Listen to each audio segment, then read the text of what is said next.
اليوم أيها الأصدقاء سوف نأخذ العلاقة الرياضية التي سوف تحسب آخر شهر من سنة التقاعد.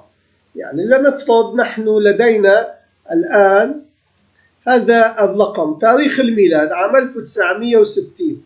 إذا كان عمر تقاعده يتقاعد عندما يكون عمره 60، فإذا بهذه الحالة أي هو التاريخ؟ تاريخه 31/1/2020،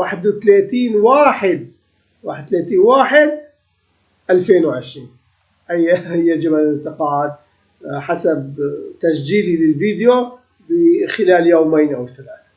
فإذا العلاقة تقول يوجد الدالة الأولى والدالة الثانية. الدالة الداخلي هي إي داتا تأخذ الأي 2 وتقول ما هو مسجل بالبي 2 ضرب 12 لكي نعالج كم شهر.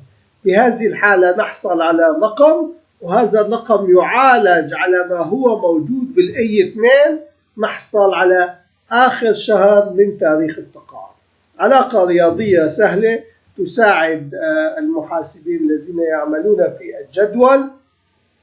جدول الرواتب وجدول التقاعد لكي يحصلوا على الموظفين وتواريخ انتهاء تقاعدهم، انتهاء عملهم ليبدأ التقاعد. شكرا لمتابعتكم، نلتقي غدا إن شاء الله في برمجة جديدة ومفيدة.